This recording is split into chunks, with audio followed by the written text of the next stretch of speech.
I started wearing hijab when I was really, really young. It was not something that was ever a choice. I never wanted to wear it. The intention was not there. I kind of wanted to tell you guys what I went through, why I removed my hijab, and why you should too.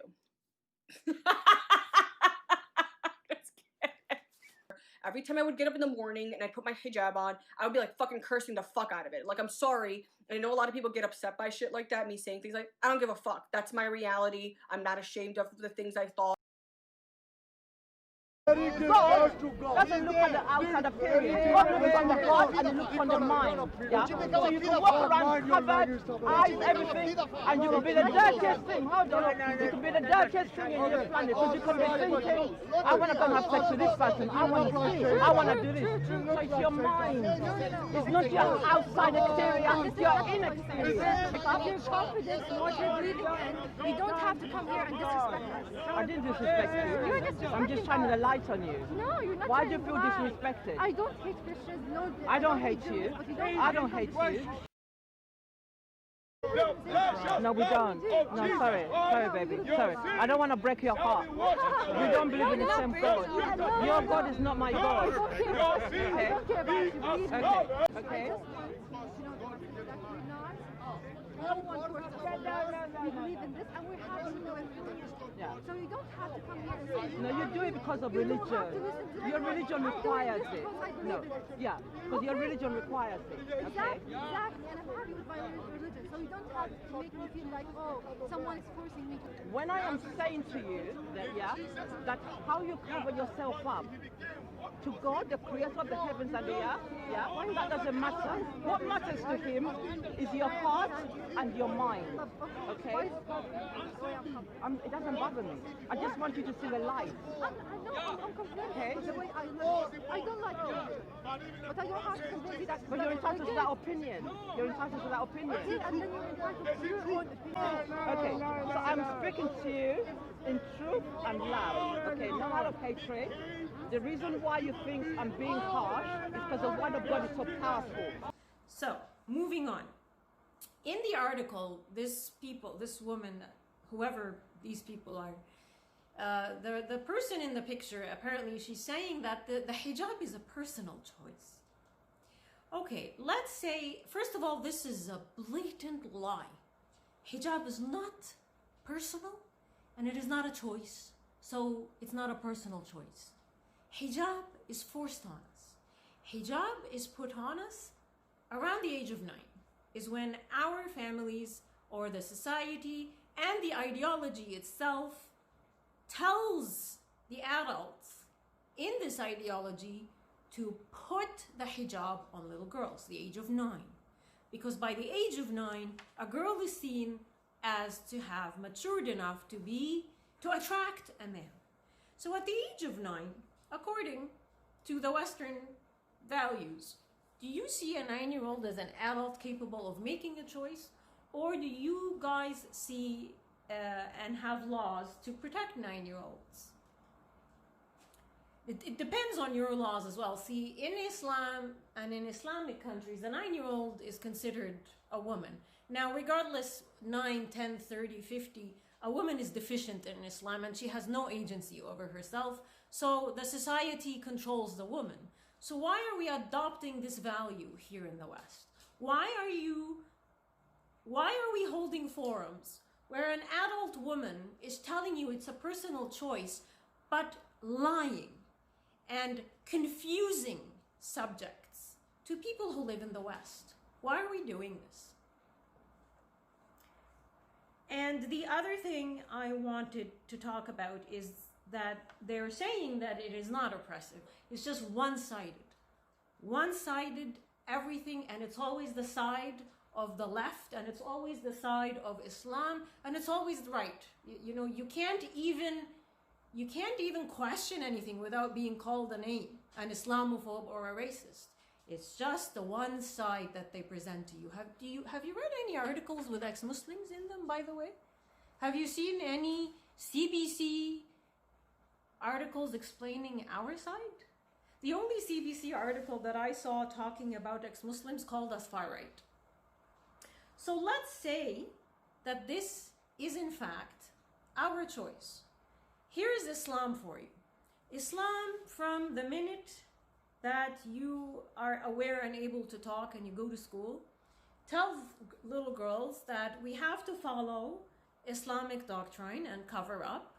And by the way, hijab is not, you have to, in Muslim countries, you have to cover your face, not just your hair. So,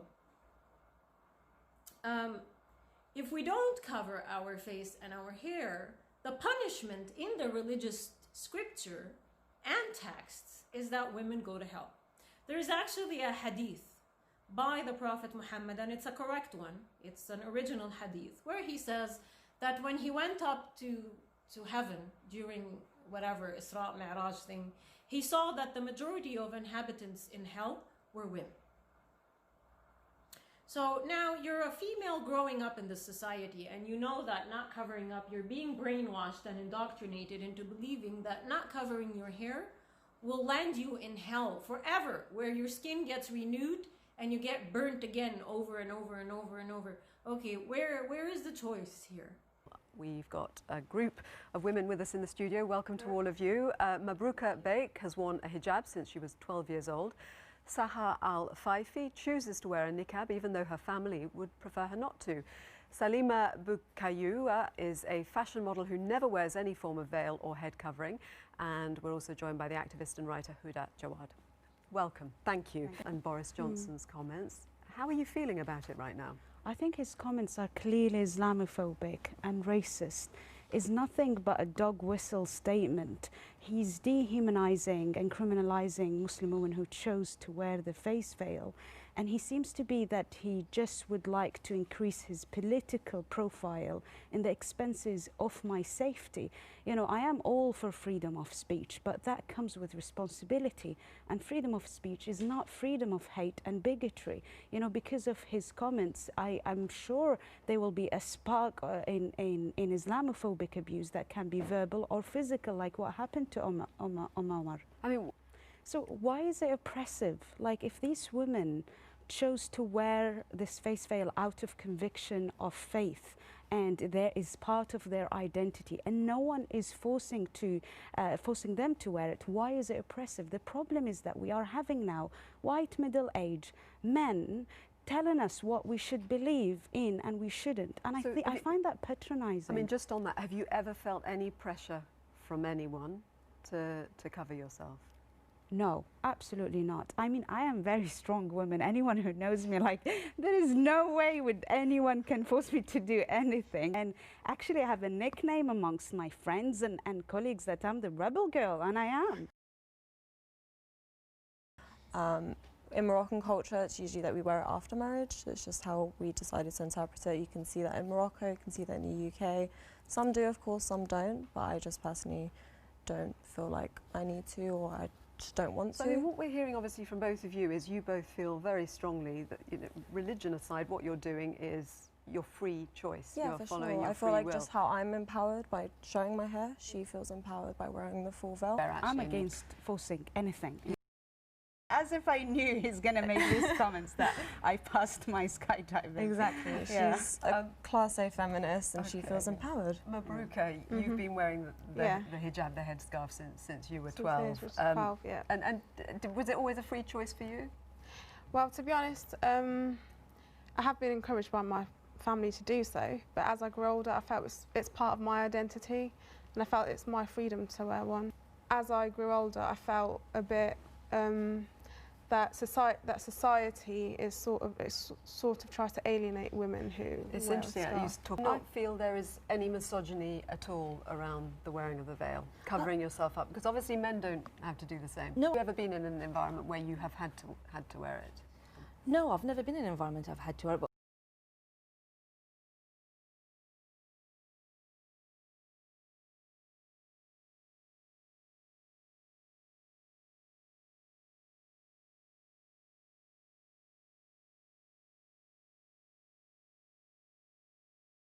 I don't care, but I care about you. I care about you. But I don't care about you. I don't care about I care about you. I care about each and every single one of you. I'm speaking to you out of love.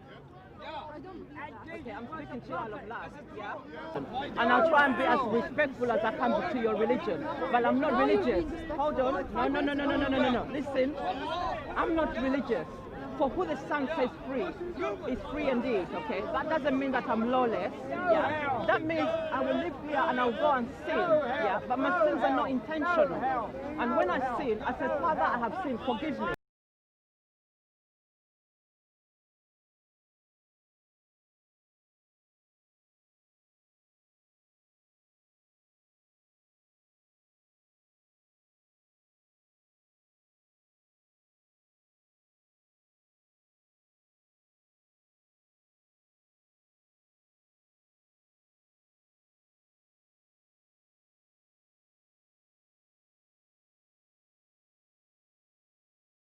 Will you stop wearing it?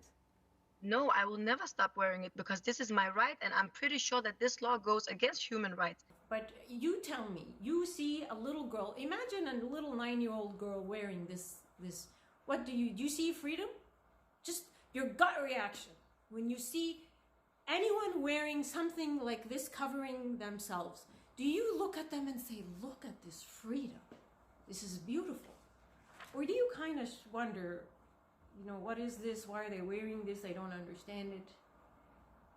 I, as someone who lived under Islam and was forced to wear hijab as a child growing into an adult, I can tell you that it is 100% oppressive. Because you can't see my hair. I always wanted to go out and show my hair to people, but I couldn't. You can't have any type of hair fashion. Yes, it's oppressive. Because you know what happens when you go out in Muslim majority countries and you're not wearing the hijab? You get beaten. You get shunned by society. You get abducted by religious police. You get thrown in jail. And there's a good chance that when you're in jail, you have brought so much shame to your family that they end up disowning you.